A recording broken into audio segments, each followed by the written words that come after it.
Consulting dietitian and a yoga professional और healthy you wellness के अंतर्गत पिछले 15 साल से मैं थेरापीटिक योगा क्लासेस और डाइट कंसल्टिंग कर रही हूँ। जस्ट फॉर हार्ट्स के इस वेलनेस के प्लेटफॉर्म पर वीमेंस हेल्थ सीरीज़ के अंतर्गत पिछले कई वीडियोस में हमने वीमेन से रिलेटेड जो हेल्थ इश्यूज़ है, स्पेशली हार्मोन से रिलेटेड जो कुछ इश्यूज़ होते हैं उनके बारे में मुख्यतः बात की थी। उसी सीरीज़ को आगे बढ़ाते हुए 40s प्लस फिटनेस फर्स्ट इस टाइटल के अंतर्गत आज मैं आपके साथ हार्मोन से ही रिलेटेड एक ऐसी कंडीशन के बारे में बात करने वाली हूँ जो कि आजकल बहुत सारी 40 प्लस लेडीज़ में देखी गई है। हालांकि ये बहुत मेजर कंडीशन नहीं होती, बहुत बड़ी बीमारी नहीं होती, पर इसका सामना करना पड़ सकता है और उसकी वजह से कहीं ना कहीं महिलाएं परेशान रहती है। तो आज हम बात करते हैं पिगमेंटेशन।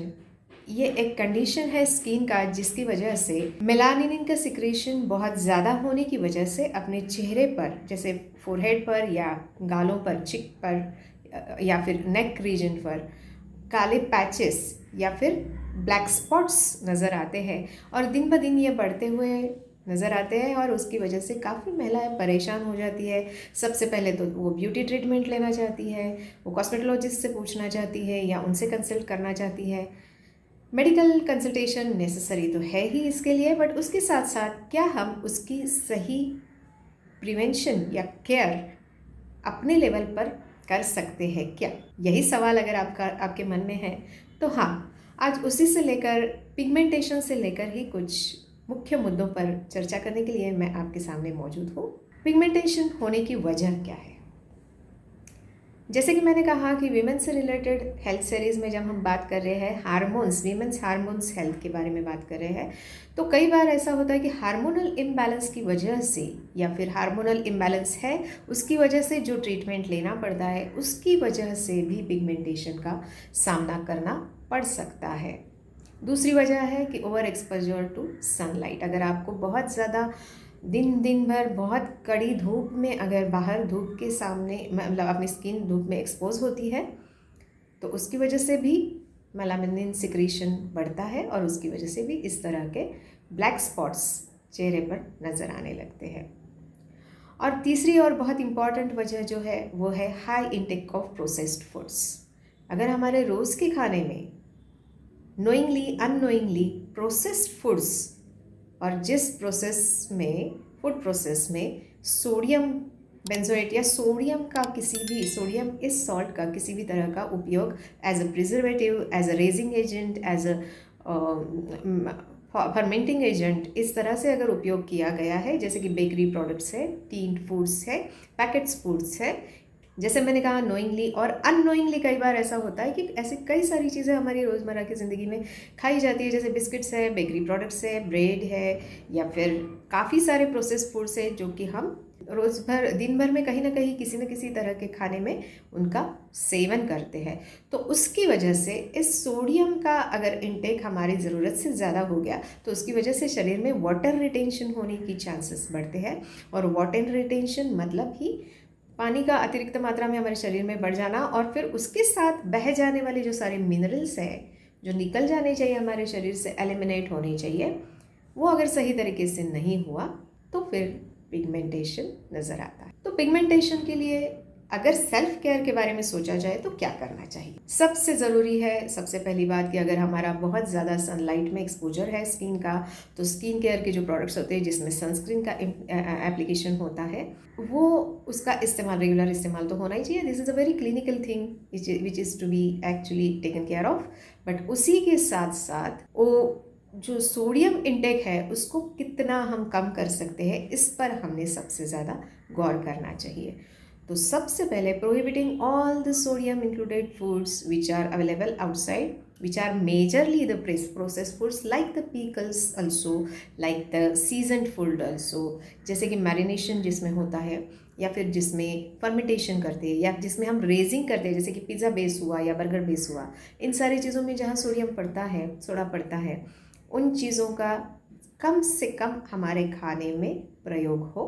दूसरी बहुत इम्पॉर्टेंट बात है कि जैसे मैंने कहा कि वाटर रिटेंशन को प्रिवेंट करने के लिए या वाटर क्लॉगिंग हमारी बॉडी में होना है जो है उसको कम करने के लिए या वो उस पानी को निकल जाने के लिए, उसको फोर्स लगाने के लिए, उसको पुश करने के लिए ज़्यादा से ज़्यादा फाइबर की मात्रा हमारे खाने में किस तरह से आए। तो हमें पता है कि फाइबर्स किन सारे फ्रेश फ्रूट्स में, सारे फ्रेश वेजिटेबल्स में होते हैं, उसी के साथ साथ होल ग्रेन्स में होते हैं, चिकनी में होते हैं या फिर ब्रान में होते हैं। तो जितना ज़्यादा फाइबर का इंटेक हमारा दिन भर के तीनों खाने में होगा उतना ज़्यादा हम वाटर रिटेंशन को प्रिवेंट कर सकते हैं और मैनेज कर सकते हैं। उसी के साथ साथ जो इम्पॉर्टेंट मिनरल्स और फ्लेवोनॉइड्स है, जो इम्पॉर्टेंट मिनरल्स है जैसे कि जिंक है, मैग्नीशियम है, कैल्शियम है, इनका इंटेक अगर हमारा बढ़े तो उससे हमारी सोडियम के शरीर में जो बढ़ी हुई मात्रा है वो धीरे धीरे कम होने में मदद होती है और उसी से फिर पिगमेंटेशन लाइट होने में मदद मिलती है। तो जिनमें जिंक, मैग्नीशियम, कैल्शियम ऐसे मिनरल्स है, जैसे कि सारी बेरीज़ है, सोया फूड्स है, सोयाबीन के जो भी कोई पदार्थ है वो है, फिर जो ग्रीन वेजिटेबल्स है लाइक ब्रोकोली है, फिर स्पिनच है, जो भी ग्रीन लीफी ग्रीन्स हमारे यहाँ सीजनली अवेलेबल होते हैं उन सारों का दिन भर के किसी न किसी एक खाने में अगर हमारा इस्तेमाल होता है और उसी के साथ साथ सबसे इग्नोर्ड पार्ट फ्रूट का इंटेक अगर हमारा सही तरीके से रहा तो जैसे बनाना है या फिर बेरीज़ है, सारी बेरीज़ जैसे स्ट्रॉबेरीज़ हुई, ब्लूबेरीज़ हुई, जो भी बेरीज़ हमारे यहाँ अवेलेबल है उन सारी बेरीज़ का अगर हमारे खाने में सेवन होगा, रेगुलरली हुआ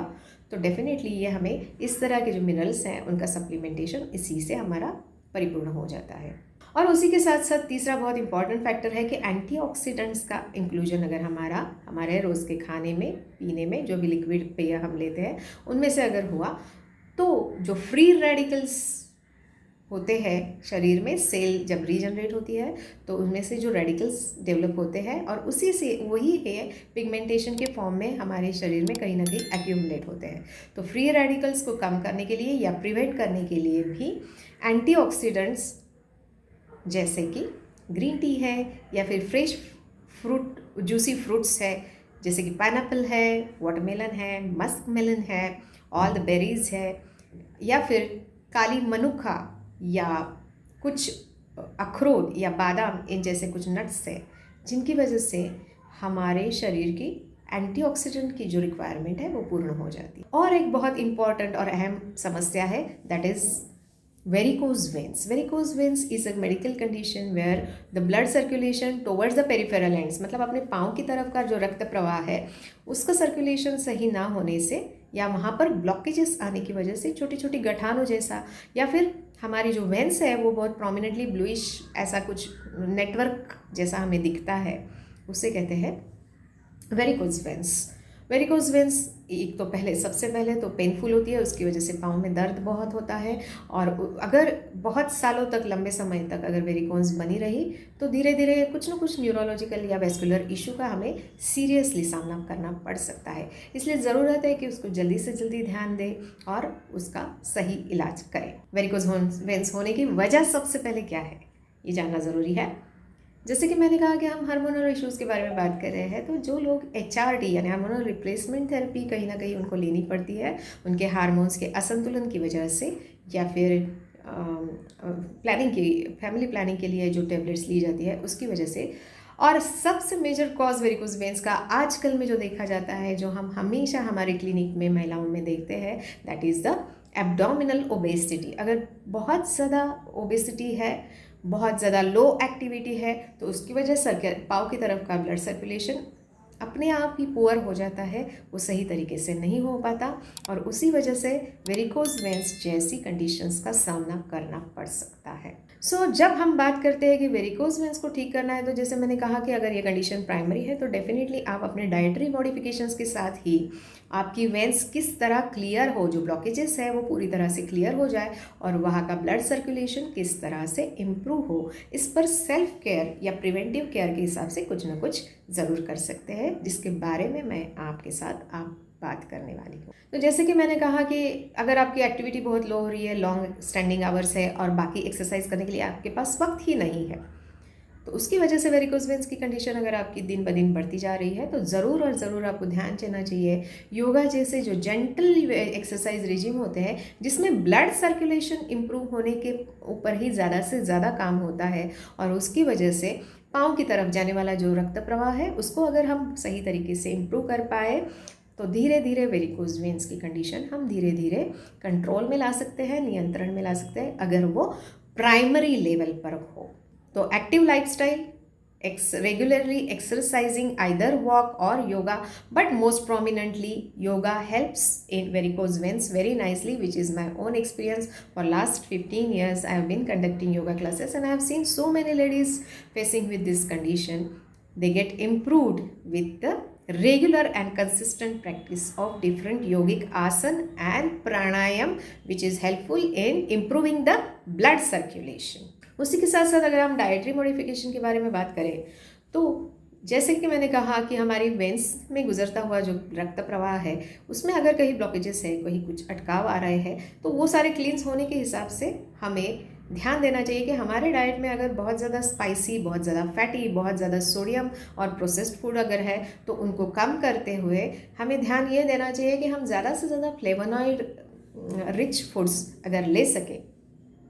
जैसे कि फ्लेवोनॉइड्स की बात हमने पिगमेंटेशन में भी की थी कि फ्लेवोनॉइड्स जिनमें है जैसे कि सोयाबीन के प्रोडक्ट्स है, टोफू है, सोया पनीर, ऐसे कुछ प्रोडक्ट्स का सोयाबीन के अगर हमारे दिन भर के किसी न किसी एक खाने में अगर इंक्लूजन हुआ तो definitely it helps us to improve the and flavonoid supplementation in our foods. उसी के साथ साथ जो बहुत इम्पॉर्टेंट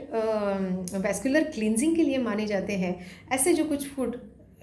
रिच फूड्स है जैसे कि काली मनुखाय है या फिर जर्दालू है या फिर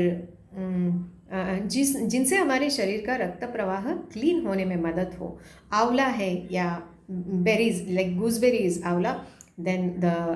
क्रैनबेरीज या ब्लैकबेरीज, ये जो सारे बेरीज के टाइप्स है जिसकी वजह से हमारा वैस्कुलर क्लींजिंग होने में मदद मिलती है, इनका अगर इंक्लूजन ज़्यादा से ज़्यादा हमारे खाने में रहा तो definitely this helps us to improve the condition. And as I said कि फैटी फूड्स का प्रयोग कम से कम करते हुए जो गुड फैट्स है जो कि हमें नट से मिलते हैं, सारे नट सीड से, जैसे कि बादाम और पिस्ता मेजरली, इनमें से जो हमारे फैटी एसिड्स मिलते हैं वो बहुत ज़्यादा इम्पॉर्टेंट होते हैं हमारी नर्वस या न्यूरो हेल्थ या वेन्स हेल्थ को इम्प्रूव करने में। सो जो वैस्कुलर हेल्थ है उसको अगर हमको इम्प्रूव करना है, ठीक रखना है, मैनेज करना है, कंट्रोल में रखना है, जैसे कि कुछ फल है जिनके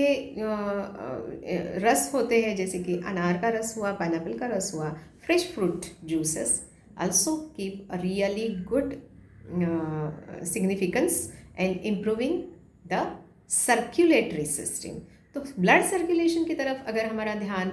रहा तो इस तरह की कंडीशंस जैसे कि वेरिकोज वेन्स अगर प्राइमरी लेवल पर है तो उसे हम बहुत अच्छी तरह से मैनेज कर सकते हैं और बहुत अच्छी तरीके से प्रिवेंट भी कर सकते हैं अगर ऐसा कुछ ना हो, ऐसा हम चाहते हैं। तो इस तरह वीमेंस हेल्थ के सीरीज़ के अंतर्गत